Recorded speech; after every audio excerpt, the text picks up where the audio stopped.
आईची सुवार्ता ऐकतल्यांक कांय सवालां दोसल्यार दुबावना. दाखल्याक वपारी बरीत रितीन उल्लेख केल्लो दिवो कितें सुचयता? उगडापी जावंक आसची गजाल कितें?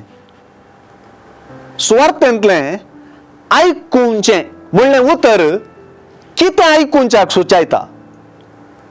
ह्या सवालांक जापसलीच न्हय, तरी सुवार्थेची मांडावळ पळयतना आईची सुवार्ता जेजून सांगलेले वंप्याचे वपारी आनी ताच्या विवरणा उपरांत येता. देखून तांतून आईचे सुवार्थेची चावी आसा म्हणयेत. म्हणजे वंप्याचे वपारींत आनी ताच्या विवरणांत देवाचे उतर आयकुंच्याक आनी फळाबरीत जावंच्याक उलो आसलो आनी आईचे सुवार्थेचो गांच देवाच्या उतराचेर आसा तें स्पश्ट जाता. हे दिशेन पळयतना सर्वांक दिसचे परी दिवटणेर आसचो दिवो देवाचे उतर आनी त्या उतरा प्रेरीत जिनिस सै.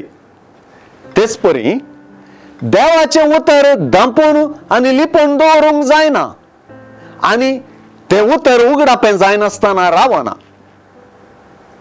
जाचे लागीं आसा ताका आनीक मेळटलें आनी जाचे लागीं ना ताणें आसा म्हूण चिंतलां तें ताचे तावन काण्ण व्हरतलें म्हणटना वंप्याचे वपारेंतल्या सुकण्यांनी कांट्या झाडकुटांनी वा देवसरान आनी राटावळी आनी बदका आशेनी देवा उतर काडून व्हरचें मती घेता.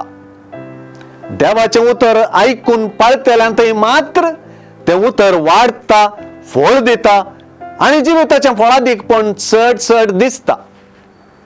जी देवा उतराक महत्व दिनात तांचे थंय सुवार्थेन आशेवचें फळादीकपण एक सपन मात्र जावन उरता. अशें देवाच्या उतराचो गांच आईचे सुवार्थेक आनी वंप्याचे वपारीक जोडून देवाचें उतर जिवितांत कशें फळादीक जाता म्हणून दामून सांगता.